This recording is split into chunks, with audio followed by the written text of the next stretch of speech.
ኢትዮጵያን ጨምሮ 13 የአፍሪካ ሀገራት ድንበር ተሻጋሪ አደጋዎችን ለመቆጣጠር የሚያስችል ስምምነት አድርገዋል መባሉን ደግሞ እንንገራችሁ። ኢትዮጵያን ጨምሮ 13 የአፍሪካ ሀገራት ድንበር ተሻጋሪ አደጋ ዝግጁነትና ምላሽን ማጠናከር እንዲሁም ደግሞ የሕክምና አቅርቦትና መረጃዎችን ለመለዋወጥ የሚያስችል ስምምነት መፈራረማቸውን የዓለም ባንክ አስታውቋል። ይህ ስምምነት ሀገራቱ የሕክምና መሳሪያዎች፣ መድኃኒቶችና የላቦራቶሪ ግብዓቶች እንዴትና መቼ እንደሚቀርቡ መወሰን የሚያስችላቸው ሲሆን የሕክምና ምርምሮችን፣ የህመምተኞች የጤና ሁኔታ ታሪክና የጤና አጠባበቅ ልምዶችን በጋራ ለመጠቀም የሚረዳ ነው ተብሏል። ስምምነቱ በርካታ የጤና ጉዳዮች በሚዳሰሱበትና ከተጀመረ 3 ቀናት ባስቆጠረው በአዲስ አበባ እየተካሄደ ባለው የዓለም ጤና ድርጅት የአፍሪካ ቀጠና ኮሚቴ ጉባኤ ላይ ነው የተካሄደው። ሪፖርተራችን መስልያ ሀሺም ተጨማሪ አላት። 76ኛው የዓለም ጤና ድርጅት የአፍሪካ ቀጠና ኮሚቴ ጉባኤ ከትናንት በስቲያ ጀምሮ በአዲስ አበባ በተለያዩ አጀንዳዎች ላይ እየመከረ ይገኛል። ጉባኤው በዛሬው ዕለት በአፍሪካ ድንበር ተሻጋሪ ማንኛውም አደጋ ዝግጁነትና ምላሽን ማጠናከር፣ ድንገተኛ ሕክምና ቡድኖችንና የአፍሪካ የፖሊዮ ሽግግርና ዘላቂነት ማቀፎች ላይ ውይይት አካሂዶ ከስምምነት ደርሷል። በተለይ 13 የአፍሪካ ሀገራት ድንበር ተሻጋሪ መረጃ ልውውጥ ማድረግ የሚያስችላቸውን ስምምነት የተፈራረሙ ሲሆን ስምምነቱ ሀገራቱ በጤና ድንገተኛ አደጋዎች ወቅት ፈጣን መረጃ እንዲለዋወጡ ማስቻል፣ የሕክምና መሳሪያዎችና መድኃኒቶች አቅርቦት ሰንሰለትን ማቀላጠፍ የሚያስችል መሆኑም ተገልጿል። 13 ሀገራት የመግባቢያ ሰነድ ተፈራርመዋል። በዋናነት የመግባቢያ ሰነድ እነዚህ ሀገራቶች መካከል ያለ የክሮስ ቦርደር መተባበርን ወይም ኮላቦሬሽንን ማጠናከሪያ የተፈረመ ሰነድ ነው። ይህም በዋናነት መረጃዎችን ለመለዋወጥ የሜዲካል ሳፕላይስ እና ሌላ ኮሞዲቲዎችን ለመቀያየር የተፈረመ ሰነድ ነው። አይ ቲንክ እንደ ትልቅ ክሪቲካል ማይልስቶን ሊታሰብ የሚገባ ሰነድ ነው። ምክንያቱም በሽታዎች ከመከሰታቸው በፊት ተቋማዊ በሆነ መልኩ ትብብርን እንዴት መመስረት እንችላለን የሚለውን ሃይላይት ያደርጋል። በተጨማሪም በምስራቅ አፍሪካ ቀጠና የሕክምና አቅርቦት ሰንሰለትን በቴክኖሎጂ ለማገዝ የተጀመሩ የልምድ ልውውጦች ሀገራቱ ወረርሽኞችን በጋራ ለመከላከል ያላቸውን አቅም የሚያሳድግ ነው ያሉት ባለሙያው፣ ኢትዮጵያ በዚህ ስምምነት የሌሎች ሀገራትን ልምድ እንደምትወስድና የሀገራቱን አቅም ለመገንባት የበኩሏን አስተዋጽኦ እንደምታደርግ ገልጸዋል። እንዲሁም ሀገራቱ በቀጣይ በስምምነቱ የሰፈሩ ተግባራትን ማከናወን ይጠበቅባቸዋል ያሉ ሲሆን ሂደቱንም የዓለም ባንክ የሚደግፈው እንደሆነ ገልጸዋል።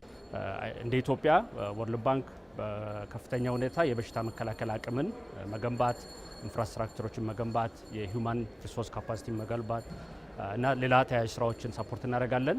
ኢትዮጵያ የዚህ ሜሞራንደም ኦፍ አንደርስታንዲንግ ፈራሚ እንደመሆኗ ትልቅ የሆነ ሮል ይኖረዋል ማለት ነው በሽታን በመከላከል ከዛም አልፎ የሌሎች ሀገራቶችን አቅም ከመገንባት አንጻር ትልቅ ኢንቨስትመንት ነው። ቱ ሜክ ሹር ዳት ኢኮኖሚ ፕሮቴክትድ እንዲሆን፣ ሰዎች ፕሮቴክትድ እንዲሆኑ የኔን ካፓሲቲ እየገነባን እንቆያለን ማለት ነው። በቀጣይ እንግዲህ በአገራቶቹ መካከል በዛ ላይ የተቀመጡ አክሽኖችን ኢምፕሊመንት የማድረግ ስራ ይጠበቅባቸዋል።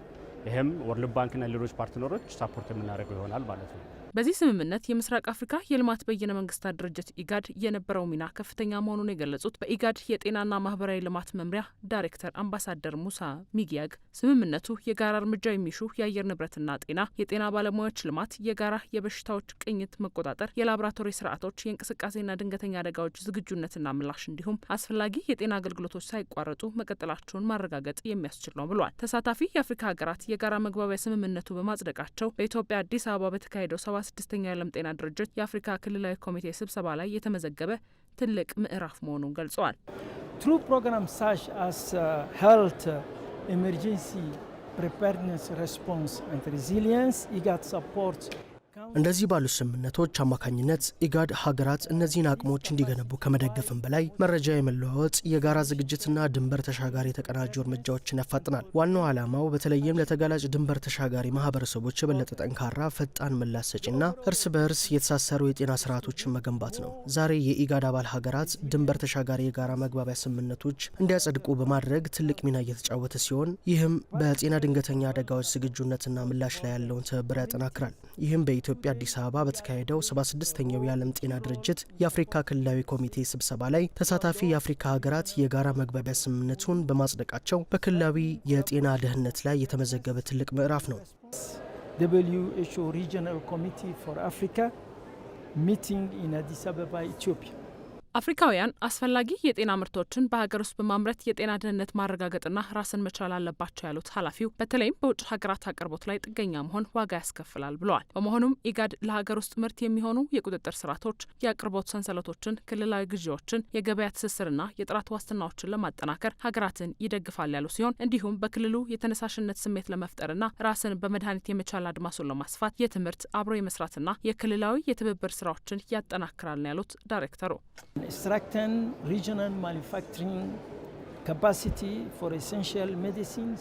ለአስፈላጊ መድኃኒቶች፣ ክትባቶች፣ የበሽታ መመርመሪያዎችና ሌሎችም የጤና ምርቶች የሚሆን የክልሉን የማምረት አቅም እናጠናክራለን። በውጭ ሀገራት የአቅርቦት ሰንሰለቶች ላይ ያለውን ጥገኝነት መቀነስና ጥራታቸውን የተረጋገጠ የጤና ምርቶች በኩልነት የማግኘት እድሎችን እናመቻቻለን፣ እናሻሽላለን። ኢትዮጵያ የዓለም ጤና ድርጅት የብቃት ደረጃ 3 በማስመዝገቧና ኬንያም ወደዚሁ ምዕራፍ እያደረገች ያለችውን ጉዞ መሰረት በማድረግ የቁጥጥር ስርዓቶችን ማጠናከርና ማጣጣምም እንዲሁም ሌሎች ሀገራት ይህንን እንዲወስዱ ማስቻል የምርቶ ችን ደህንነትና ዘላቂ የሀገር ውስጥ ምርትን ለማጠናከር ከፍተኛም የሀገር ውስጥና የውጭ ኢንቨስትመንት እንዲኖር ቅስቀሳና ድጋፍ እናደርጋለን።